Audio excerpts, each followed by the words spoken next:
Olá, vamos continuar a nossa discussão sobre os recursos administrativos a partir das normas da LPA Federal.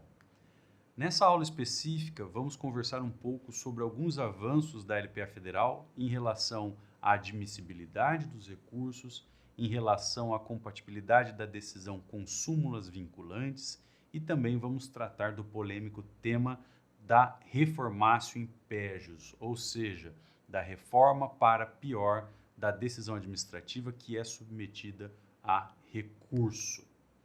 Vamos começar pela questão da admissibilidade recursal. O recurso, como nós vimos, é uma petição escrita direcionada pelo recorrente, ou seja, pelo interessado no processo, à autoridade que expediu a decisão. A autoridade que expediu a decisão tem, então, um prazo de 5 dias para reconsiderar e, se não reconsidera a decisão, encaminha aquela petição como recurso hierárquico para o órgão superior.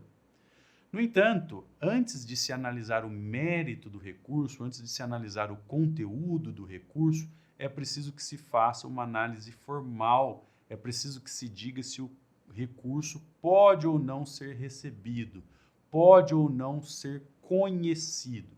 Então, tomem cuidado. Uma coisa é conhecer ou receber o recurso.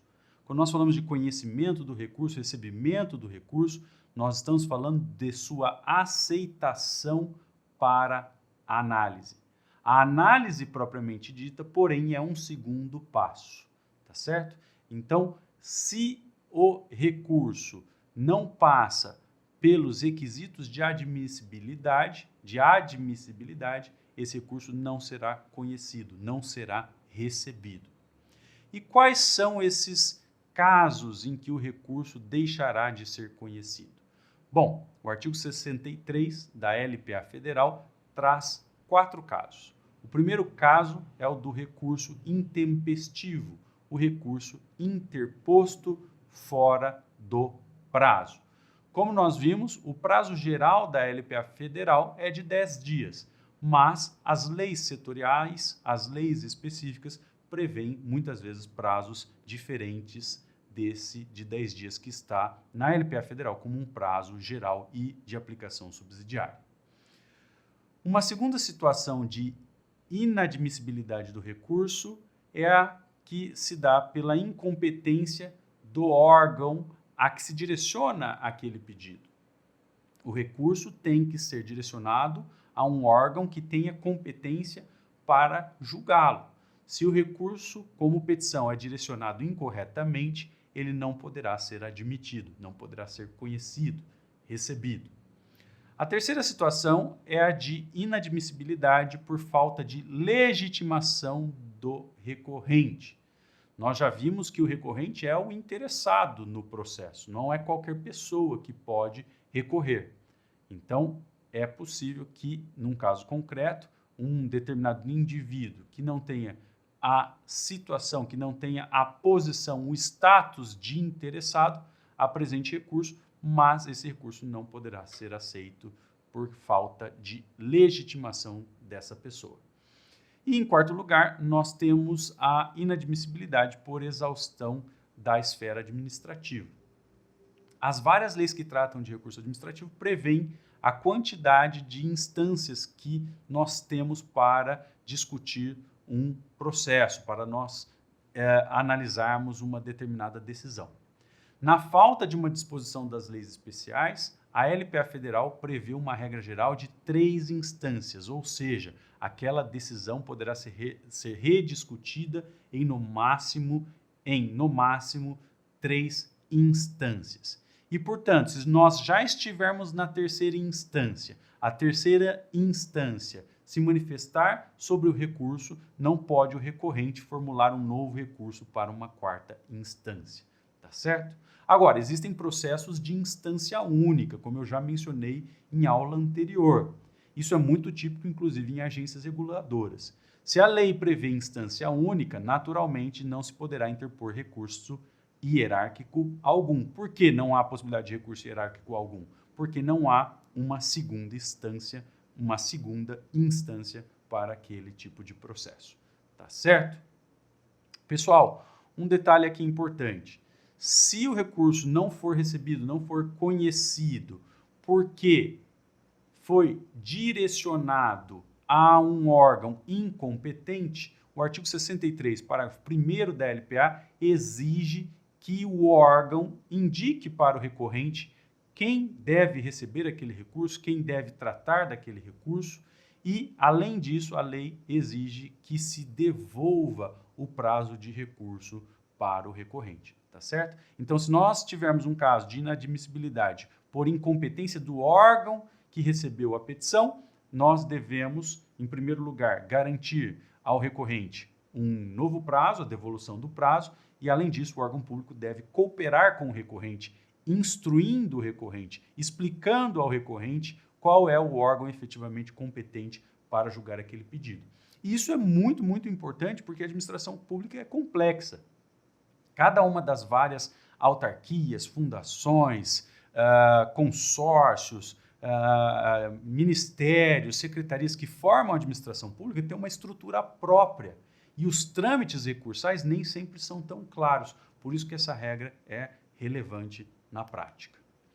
Um outro ponto importante, a LPA deixa muito claro que a legalidade prepondera sobre a formalidade. Aliás, nós já vimos que no processo administrativo vale o princípio do formalismo mitigado, também conhecido como princípio do informalismo.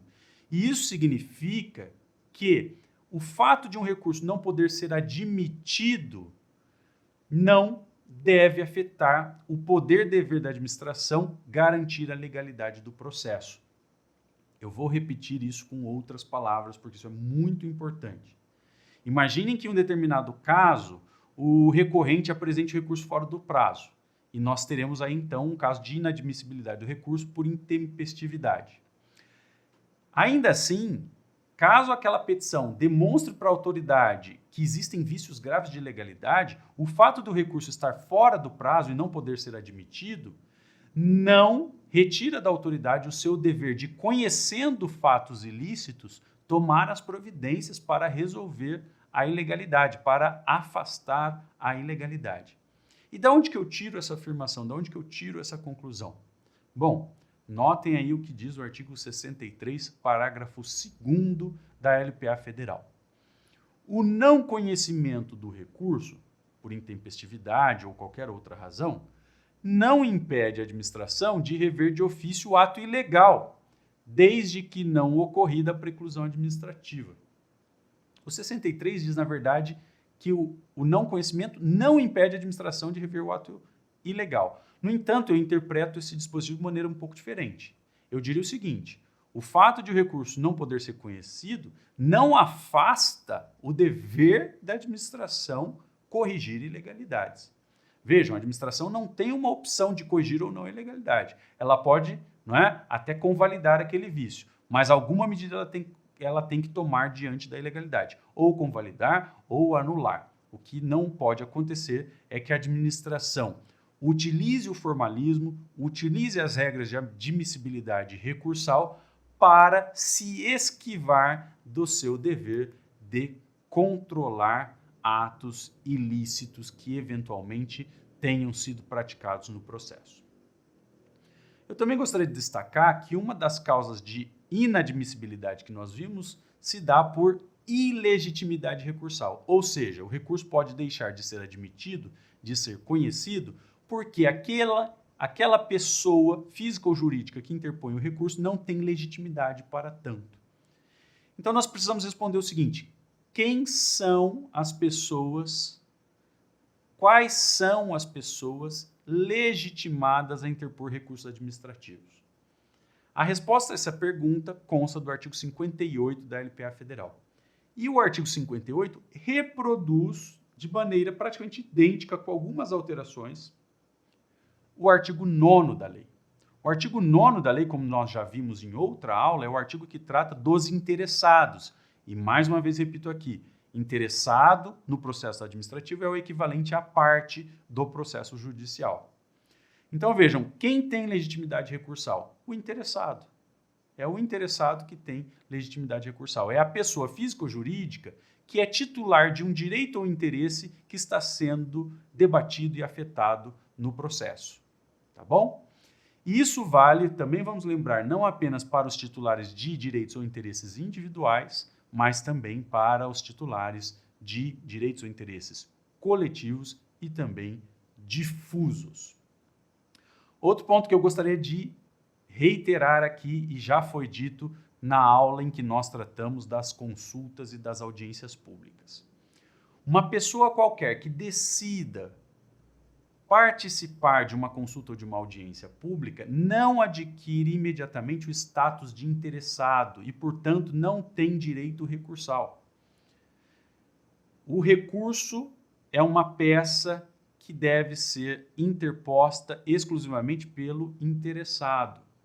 Se eu, por exemplo, como cidadão, decido participar de uma consulta pública aberta por uma agência reguladora de energia e decido participar dessa audiência ou dessa consulta simplesmente para colaborar com essa agência com os meus conhecimentos nessa matéria de energia, eu não posso, como mero participante naquele processo, posteriormente recorrer da decisão. Por quê? Porque o fato de eu ter participado não me dá automaticamente a posição, o status jurídico, a legitimidade para recorrer. Tá certo? Eu não tenho status jurídicos, eu não tenho posição de interessado e, portanto, eu não tenho legitimidade recursal. Então, não confundam o participante de audiência pública, de consulta pública, com a figura do interessado previsto no artigo 58 e no artigo 9º da LPA Federal. Um outro assunto importante aqui nessa matéria de recursos é o das súmulas vinculantes. Algum tempo depois da edição da LPA Federal, a Constituição da República foi modificada pela Emenda Constitucional número 45 e se inseriu na Constituição da República a figura da súmula vinculante. A súmula vinculante é um enunciado criado pelo Supremo Tribunal Federal que tem um caráter interpretativo e geralmente expressa um mandamento a partir das normas constitucionais. As súmulas vinculantes estão disciplinadas, além daquelas provisões ou daqueles mandamentos da Constituição, elas estão disciplinadas também pela Lei 11.417. E na legislação fica muito claro que as súmulas vinculam não apenas os juízes, mas igualmente as autoridades administrativas, os agentes públicos que operam dentro da administração pública. Então, notem bem, súmula vinculante editada pelo Supremo é um instrumento que vincula no seu conteúdo não apenas os juízes, mas também os agentes públicos, os administradores públicos. E isso nos leva a uma consequência interessante. Nos recursos, é possível que o recorrente alegue que a administração pública descumpre uma súmula vinculante. Então, vejam que se alterou a Lei de Processo Administrativo Federal para se tratar das situações em que a decisão administrativa viola uma súmula vinculante. Basicamente, o que diz a lei é o seguinte: se o recorrente alega que a administração violou uma súmula vinculante, a administração deve explicar se aquele caso se aplica, se aquele caso se submete ou não ao enunciado da súmula vinculante, ou se aquele caso é um caso completamente diferente que não está sujeito à súmula vinculante. Se o interessado, porém, entende que a administração não explicou adequadamente porque deixou de aplicar a súmula vinculante, o interessado poderá se valer de uma ação judicial específica, que é chamada de reclamação. O interessado poderá ajuizar uma reclamação perante o Supremo Tribunal Federal, afirmando que a administração pública está violando a súmula vinculante editada pelo Supremo. Tá certo? Agora, notem um ponto aqui bastante específico dessa matéria. A Lei 11.417 afirma que a reclamação só poderá ser levada ao Supremo depois do esgotamento das instâncias administrativas. Então, é preciso que se discuta a violação da súmula inicialmente em todas as instâncias administrativas e somente se a administração não respeitar a súmula, não fazer valer a súmula, após a análise dos recursos em todas as instâncias, é que o interessado poderá empregar, poderá ajuizar a reclamação. Notem também um ponto importante. Se o Supremo acolher a reclamação, a administração pública deverá adequar todas as suas decisões, não somente aquela decisão que foi atacada pelo recorrente. A administração deve adequar aquela decisão específica e todas as decisões futuras em casos semelhantes, sob pena de responsabilização civil, penal e administrativa das autoridades que violarem esse mandamento. Mais um assunto polêmico e interessante em matéria recursal, a reformatio impejus, a reforma para pior. Esse é um assunto muito polêmico, existe muita confusão doutrinária. Se a administração toma uma decisão em primeira instância, pode o órgão superior, ao julgar um recurso administrativo, piorar aquela decisão em desfavor do recorrente? Vamos imaginar o seguinte. Eu peço uma licença a um órgão federal. Esse órgão federal me expede a licença com uma série de condicionantes que eu entendo que sejam muito prejudiciais. E recorro dessa decisão para afastar aquelas condicionantes que me pareceram prejudiciais. O órgão superior, ao analisar o meu recurso, decide, em vez de mitigar aquelas condicionantes, em vez de simplificar as condicionantes que eu ataquei, o órgão superior decide piorar a minha situação. Decide colocar novas condicionantes. Então, aquela decisão que já era ruim para mim, aquela decisão de primeira instância que me era desfavorável, se tornou ainda mais desfavorável após a decisão do meu recurso. E aí surge aquela questão, como é que pode? O indivíduo recorre da decisão e, no final das contas, quando tem o seu recurso julgado, a decisão que a administração expede é pior ainda. Isso é possível? Bom, há várias vozes dissonantes na doutrina sobre isso. No entanto, se nós analisarmos bem o artigo 64, parágrafo único da LPA Federal, fica bastante claro que sim, é possível que a decisão de primeira instância seja modificada pela instância superior e, inclusive, piorada, seja modificada no sentido de se tornar mais desfavorável para o recorrente. E por que isso? Porque quando nós interpomos um recurso contra a decisão administrativa, isso mostra que aquele processo ainda não terminou. Então, na verdade, a primeira decisão proferida no processo administrativo não é a decisão definitiva. E o fato, então, de se modificar a decisão para pior não significa que se esteja atacando a estabilidade de uma decisão anterior. Por quê? Porque não há uma decisão anterior. O processo é o mesmo. O processo ainda não terminou, está em curso. Tá certo? Agora, notem que a LPA, no artigo 65, parágrafo único, veda a reformatio impejus especificamente nos pedidos de revisão de sanção. A revisão de sanção nada mais é que uma redução da sanção anteriormente aplicada ou até mesmo a extinção de uma sanção administrativa anteriormente aplicada. E se o indivíduo solicita a revisão da sanção, a administração pública não pode julgar esse pedido de revisão da sanção no sentido de piorar, de tornar aquela sanção ainda mais gravosa. Nesse caso específico da revisão de sanção, o artigo 65, parágrafo único da LPA, efetivamente existe uma vedação da reformatio impejus. No entanto, fora dessa hipótese, a reformatio impejus é possível. O órgão superior que decide o recurso pode tomar uma decisão ainda mais desfavorável para o recorrente. No entanto, a lei deixa muito claro que se o órgão superior tiver elementos que demonstrem que sua decisão será ainda mais desfavorável ao recorrente, esse órgão superior deve abrir prazo para manifestação do recorrente. Então é preciso que se garanta o contraditório e a defesa antes de se reformar para pior a decisão administrativa. Bom, pessoal, só para fecharmos aqui, assim que os recursos são julgados, no limite de instâncias que a legislação prevê, o processo, então, cumpre a sua finalidade e se encerra. O processo se extingue, portanto, pelo esgotamento das instâncias recursais e pelo proferimento de uma decisão final. Essa é a forma natural de extinção do processo administrativo. No entanto, a LPA prevê outras formas de extinção do processo administrativo. O processo administrativo pode se extinguir, por exemplo, pelo fato de o objeto da decisão se tornar impossível, se tornar inútil ou prejudicado por um fato superveniente. Então, pode acontecer que o processo perca a sua razão de existir, tá certo? Então, esse é um caso também de extinção. Além disso, a lei fala de extinção por desistência ou por renúncia.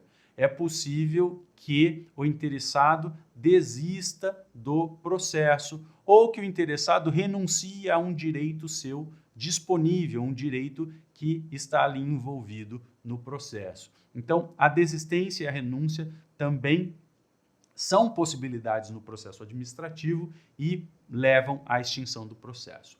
Mas tomem cuidado, por quê? O artigo 51 da LPA Federal deixa evidente que se houver ali naquele processo um interesse público primário que necessita ser tutelado pela administração pública, a administração poderá manter o processo até o seu final a despeito da desistência ou da renúncia do interessado. Então, ainda que o interessado apresente sua desistência ou a renúncia a um direito que é objeto do processo, a administração pode prosseguir com esse processo quando houver interesse público envolvido e esse interesse público exigir que se mantenha o processo até a decisão final.